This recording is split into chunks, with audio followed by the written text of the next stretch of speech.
Hey guys, Liquid here, and today I'm going to talk about the JLPT, which is a Japanese test that I took last year, last year as in a month ago, since it's January, and the results came out today, and I've already looked at them, so here was my reaction. Oh my gosh. Oh my gosh.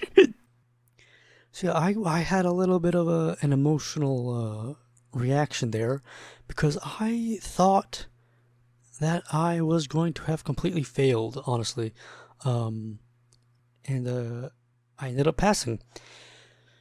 So I'm going to first, after a little bit of an introduction as to like what the test is and whatnot, I'll first talk about the actual kind of test experience, like just what, going to the test center was like, what it was like inside the room, all that type of stuff.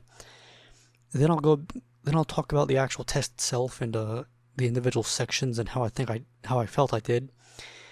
And then after that I'll kind of talk about just my general ramblings and thoughts on just the experience itself and just how I feel having passed.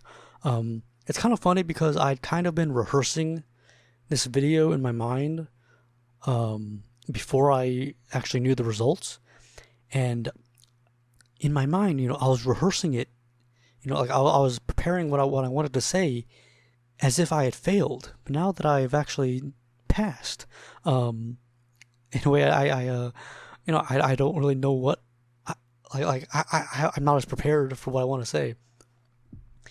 But yeah, I took JLPT in 1, which is actually the hardest, the highest level of the test.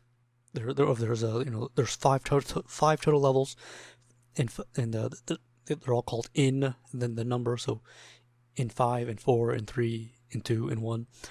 And I just want to say, no matter what level you took, if anyone out there took the 2022 test, I just want to say, good on you. You showed a lot of courage and bravery signing up, and so no matter what the test level was, no matter what your score was, let's go to some of this. Yeah, I took in 1, and as for the test center, so mine was held at a university, and so I got there about an hour early, got into the class, and then we got into the classroom. The proctor, like the test sort of giver or whatever, I'm pretty sure was a Japanese lady, and she had like a little assistant proctor that I don't really think really said anything, but she kind of was just helping out. It's kind of funny because you see so much stuff online about how the test is going to be, and most sources, there's probably a lot of variation in test center, but most sources will tell you, all the instruction is done in Japanese, and you need to bring a watch because they won't have a clock on the wall. But I got there, I didn't even need to like show my ID. She just looked at my registration, my test certificate, my test registration or whatever, and let me into the room. All the instruction was in English. The only time I remember the proctor speaking Japanese was I think like one time, like she like said to the assistant proctor something like, "Hey, is everything daijoubu?" or something like that. Like it was like weird Japanglish or whatever. Yeah, so that was pretty interesting. Then all the since it was university, all the I'm not entirely sure if all the test centers are universities, but it was I guess held in what was normally a classroom, I guess, and it was a pretty big room. Quite a few people there, even in 1. Honestly, I wasn't really expecting I guess like they probably like pick locations that they feel will probably, get a good turnaround or whatever. But I wasn't really expecting that many people to be, taking N1 at least. But there were maybe like 60, 70 people in total, and they were pretty much of all, I'd say they kind of skewed a little younger, like maybe like 15 to 25 years old, which I probably would have actually expected them to be a little bit older because N1, it's kind of got a stigma of you gotta be pretty good at Japanese or whatever. So I assuming that assuming that most of the people there are like self learners or whatever, I would have kind of assumed that just for the time that it takes to get to a level where you can be confident taking N1. I just expect them to be a bit older. I guess if that makes sense.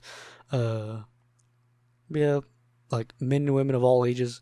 The only person there that actually like looked like somebody that like no, there was nobody there that you would look at them and just be like, oh yeah, that person's probably studying Japanese. But there was one guy who had a Dragon Ball Z shirt, and that was like the only sort of person that looked a little bit nerdy, I guess you could say. And I remember the tables or the desks were very small. Like it was very hard because the test you get like a test a test booklet and an answer sheet, and the test booklet has all the questions, and then you write on the answer sheet. And keeping them both on the desk was a bit difficult just because the desk was so tiny. So that was kind of interesting. And then also just one takeaway that I kind of had was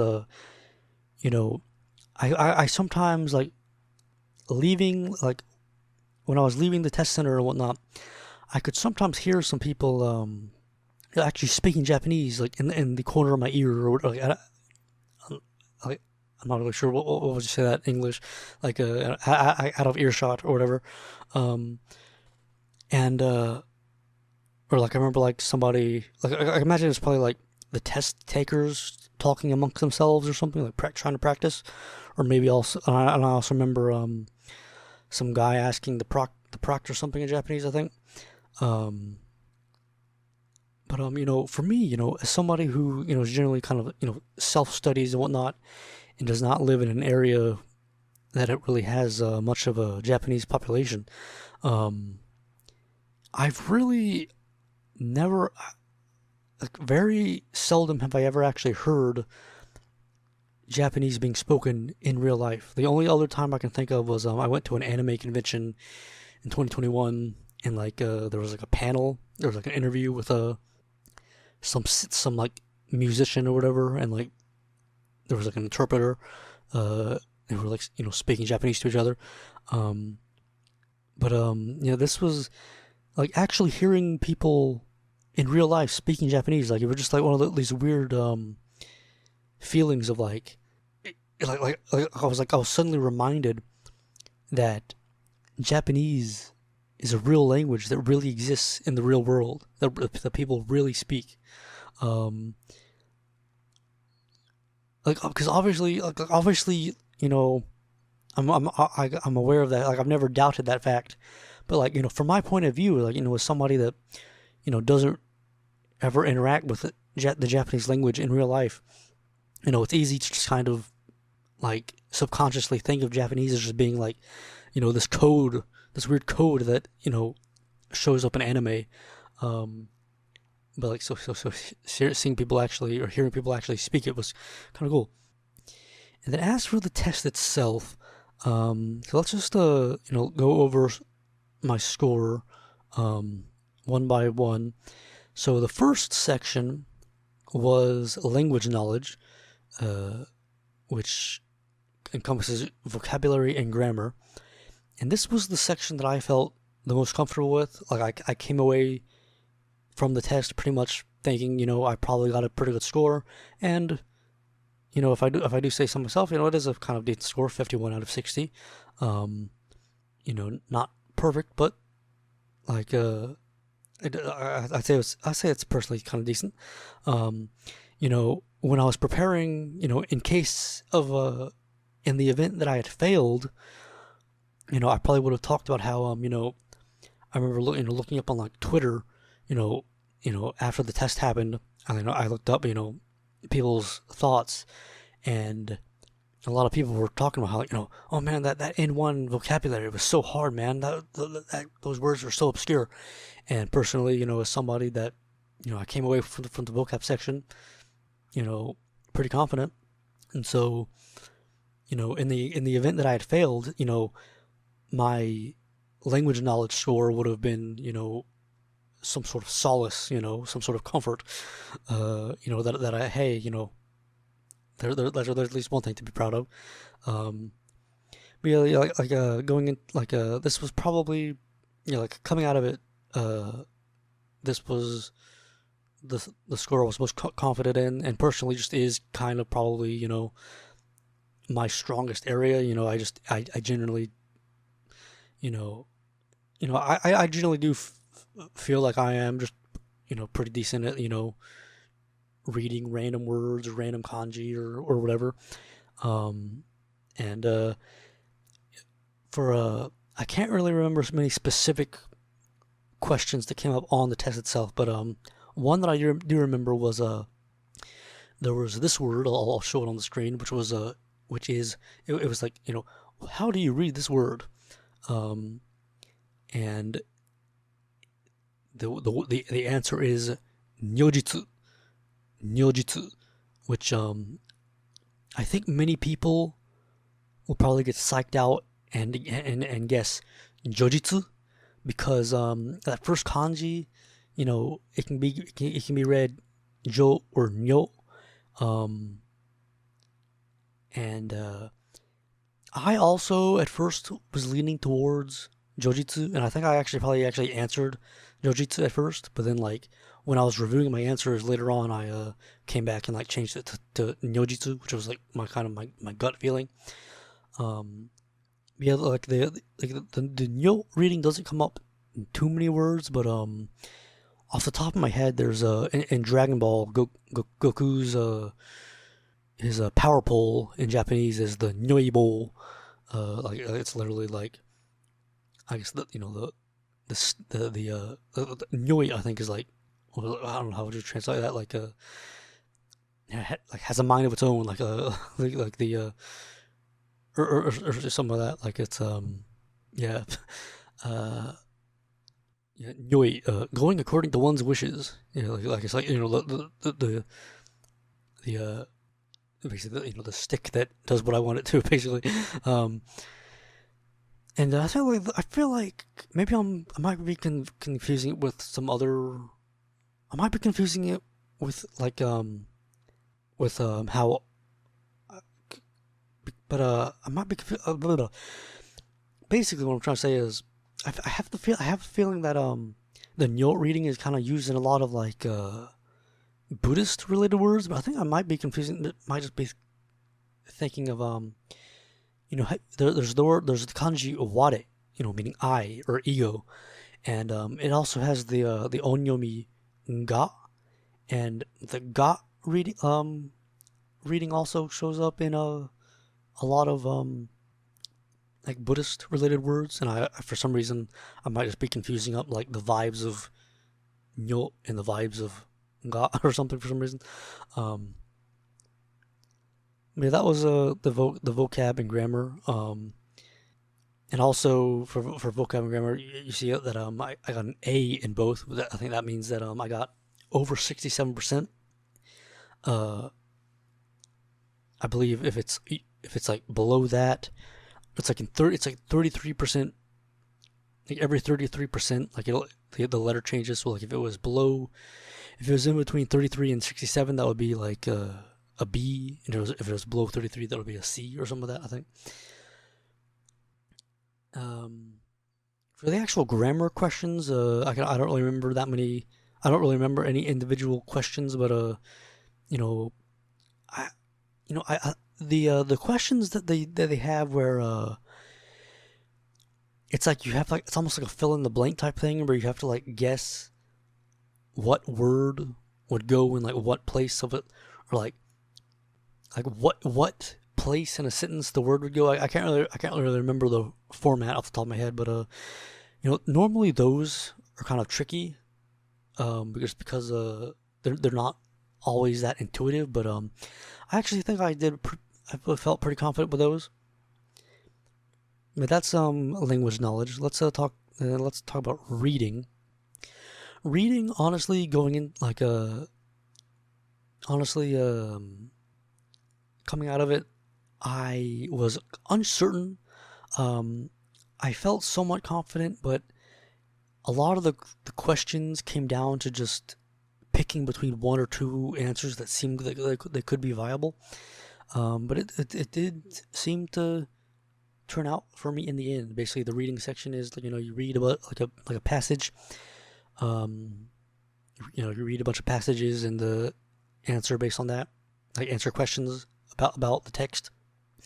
I don't really remember any of the specific questions or the specific passages that much, but there was one I remember about it was about it was about eating insects or something. It was about something about how certain animals are herbivores and certain animals are carnivores and certain animals are omnivores and they can eat both meat and plants. And it was talking about how most people or like a lot of people find the idea of eating insects disturbing, but might come around on it if you put them in like a chip form or something, which I can't really remember like where that went or anything, but I do remember like there was like some sort of a part of a text that was kind of like that.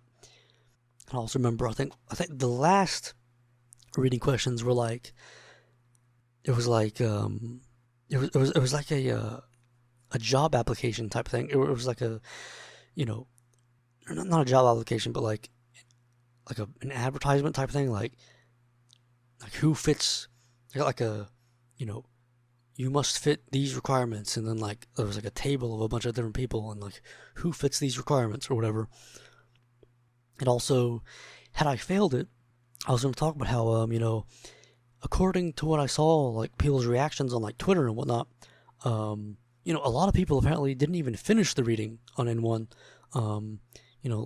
because the test is timed, and reading and language knowledge both share the same sort of time slot, and so a lot of people apparently, the timer ran out before they actually were able to finish doing all the questions, and I was gonna say, hey, hey, I might have failed, but I was able, to read all the questions, finish all the questions, answer all the questions, and still have about 10 minutes remaining to go back and check some of my answers. But I did pass, which I am very proud of. And but yeah, I was just gonna say, hey, even if my reading score wasn't that great, I was able to read quickly, I guess, and finish in time. And then we have listening, which, to be honest, this was I was almost certain that I was going to this listening section would have been my downfall, and I was going to have failed it, for a couple of reasons. One being that just I was during the actual test, I kind of spaced out. Like I just sort of just blanked during a lot of the questions. Like while the audio was going, I just kind of just dozed off into space and stopped listening to what was going on.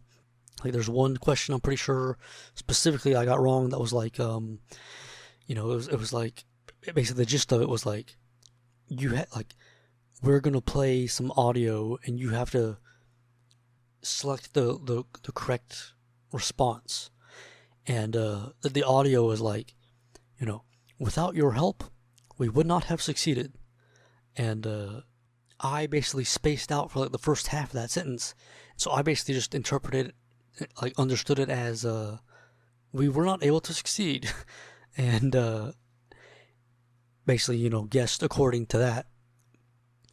And also, I'm pretty sure that the test booklet that I received had some sort of printing error in it at the very end. The last page with the last two questions, like it was just kind of garbled up or something. I was unable to understand how to actually answer the last two questions, and so I just kind of guessed for those, honestly. And so I kind of assumed, at the very least, I probably got those last two questions wrong, and so and because it was the end of the test and it was the last two questions, I didn't really want to say anything about it. I was just kind of too nervous to do so, and I was kind of more of the test wanted it to be over, I guess. And also just because at the very beginning of the test, the proctor does instruct you, did instruct us to make sure we had enough pages, which I did, but I didn't notice that the last page was just kind of all garbled up or whatever. But even knowing that I perhaps missed the last two questions, I still was able to pass, which honestly was a big surprise. I'd like to believe, hey, if I passed, assuming that those two last questions I did get wrong, I'd like to believe, hey, my actual score might have been maybe 35 or 40. Who knows? Because there were only like 15 questions on the listening, so each question must have been worth pretty like a good deal. But yeah, and so that is all the individual sections. Like I'm just honestly just over the moon. And so I'll just talk about, I guess, some general. I'll commence some just very general rambling. So I really did not prepare for the test at all, and because so when I say prepare, let's just I didn't really use any sort of JLPT prep books or anything like that. I didn't I maybe looked at some sample questions online.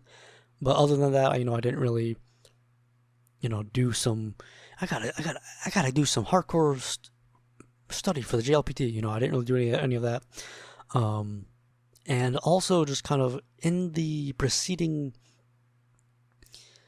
months to the JLPT, I didn't really do too much with Japanese, honestly. In the year 2022, last year, I had a goal, which was to read 3,000 pages in Japanese novels, by the end of the year. And I did do that in between, like, I probably read maybe like closer to 4,000, by the end of the year. So I hit my goal in like September or so. And I tend to have kind of on and off spurts where like, I'll be super interested in reading something and like read a whole bunch a day and then kind of go, and then like I'll get like sucked into like a YouTube like a rabbit hole where I'm just watching a bunch of English YouTube videos in my free time and not really doing much with Japanese. And that kind of happened, after like October or so. So in the month or two leading up to the JLPT, I didn't really do too much with Japanese, which made me kind of worried for how my scores would be or whatever. And if people want any recommendations, some books I read last year that I enjoyed, one called Yasashi Shinigami no Kaikata, I believe, which is like how to raise a kind death god, which is like about this death god that gets like put in human form, or not in human form, but it gets put in like dog form, it inhabits the body of a dog in this hospital for like very ill people, or like terminally ill people or whatever, which is pretty good story. I read this murder mystery that was like called I think it was called Renzok Satsujinki, I think that might be the title. and it's like Kaeru Otoko, like the serial murderer Frogman, which is about like it's just basically just a murder mystery about a guy called Frogman. They were pretty entertaining. Yeah, I didn't really do too much preparation, and which like I said, I had initially kind of prepared this video in the event that I had failed. So I was gonna talk about how, it makes sense that I failed since I didn't really do too much preparation. But you might notice all that what I just mentioned there, reading, reading, it's going to help your reading and it's going to help your, vocabulary and whatnot. But it's not really going to help your listening, which I do watch. I'm not really a binge watcher, but I do watch usually a little bit of anime most days. And I do have some friends that I sometimes chat with in like voice chat and whatnot in Japanese. But I'll be honest, I don't get too much listening immersion, as you might call it. Some like I said, I have a weakness for English YouTube because there's just certain niches in English YouTube that I find just aren't really in the on Japanese YouTube. Like if like you're just not really gonna, like, to my knowledge, like you just don't really get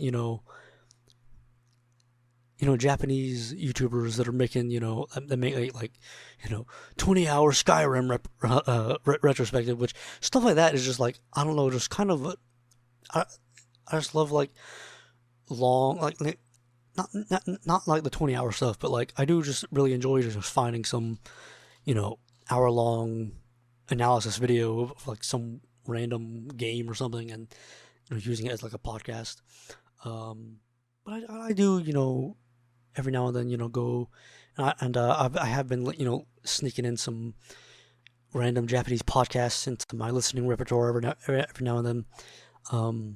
But like straight up listening, like I do acknowledge that listening probably is my weakest skill, as shown here. It is the type of thing where, if I'm not actively listening, I probably won't make much out. I do need to be actively listening to what someone's saying, to actually understand. But usually, if I am actively listening, I usually am able to, understand, most stuff, given, maybe like one repeat or two. But yeah, hopefully maybe this year, I'll try to hopefully, just listen more. I don't know, I was actually, I had actually, in the event that I had failed, I had actually like already kind of planned next year or this year, later this year, to retake the test, but take in2 instead of like go one level easier. But now that I passed in1, I don't have to worry about that. Like hey, I never have to take the test again. But I would still like to improve and get better at understanding stuff, because I do acknowledge that my ability still is not necessarily on par with a Japanese native speaker, and especially listening, like if you put me on like some Japanese quiz show or something and we had to like guess random obscure words, like I might be able to honestly do it. I am somewhat confident I might be able to like get some right that like a Japanese person might not get. But I do recognize there is still there's a saying that's like there's like a Japanese expression that's like uegaru or something like there's always a bigger fish, like there like literally it's like up is above up, like the higher, like even like even up has an up, basically is what it's saying.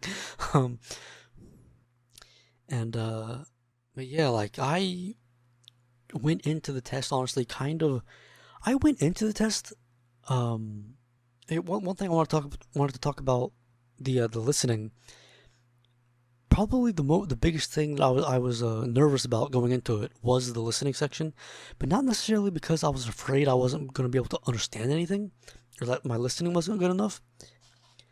But I was afraid that because the listening section is done is conducted with they use like a CD player and like play the audio from a CD. And so I had in my mind, this horror scenario where I'm going to end up seated at the back of the classroom. There's a CD player that's going to be like, up front on the desk, and I'm not going to be able to hear anything. But luckily, to my surprise, I'm not sure if everywhere was like this, but the audio sounded like it was like coming from the ceiling or something. Like I almost wonder like if they used the school's PA system or something. I really don't know how it worked, but it was very loud and it just sounded like it was coming up from above almost, which was pretty nice.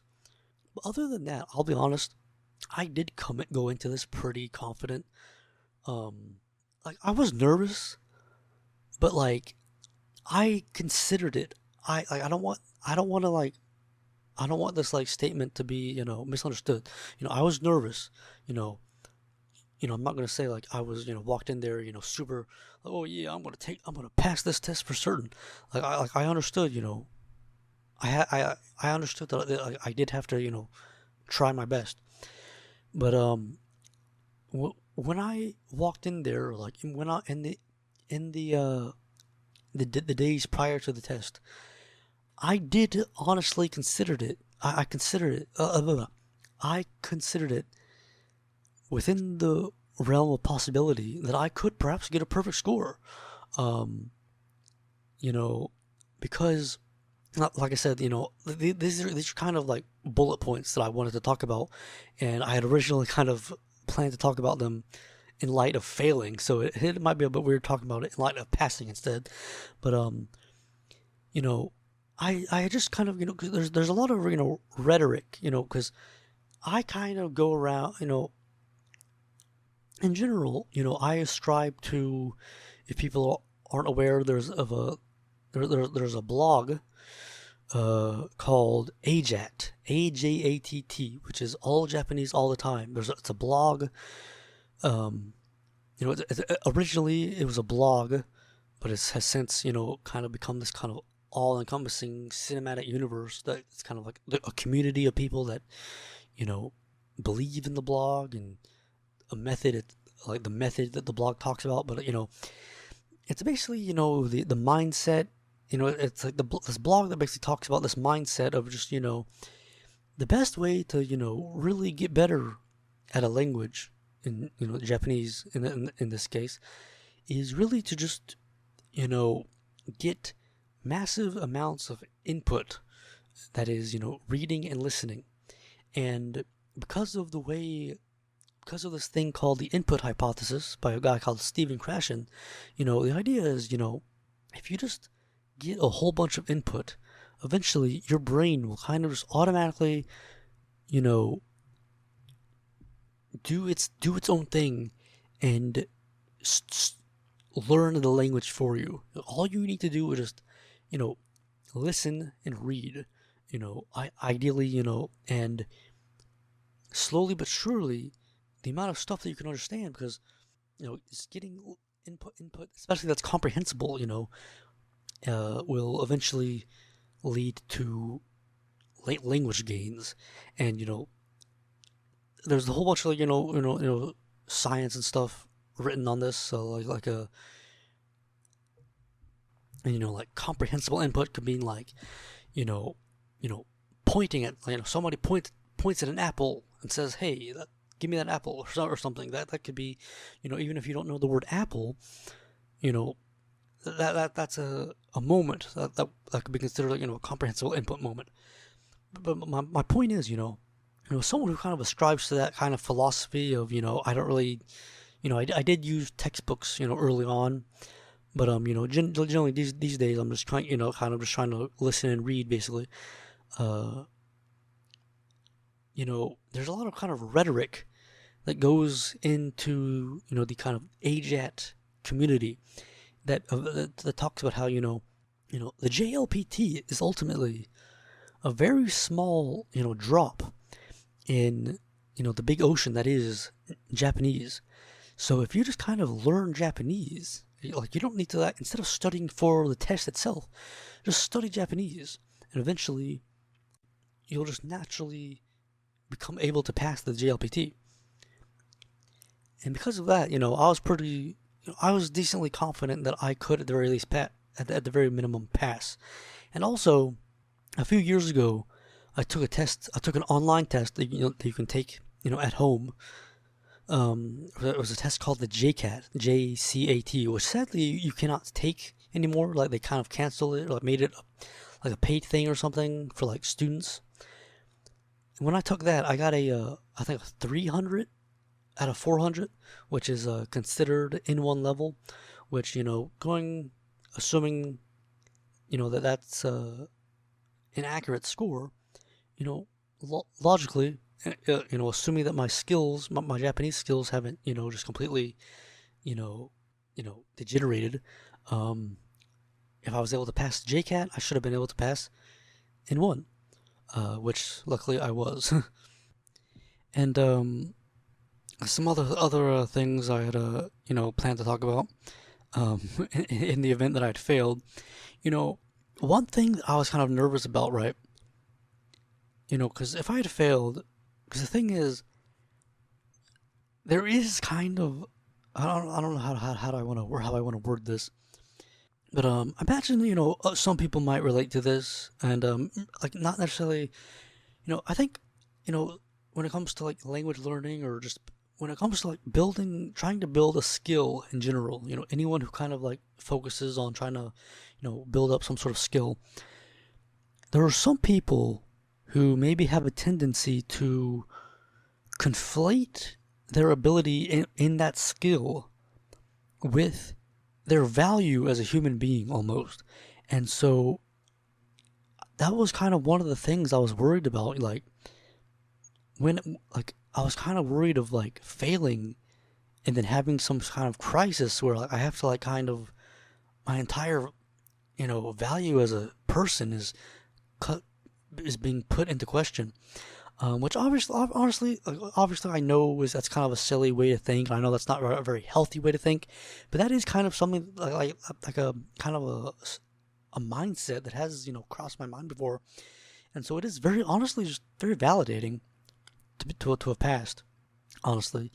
Obviously, like I said before, like, anyone who, did happen to fail or whatever,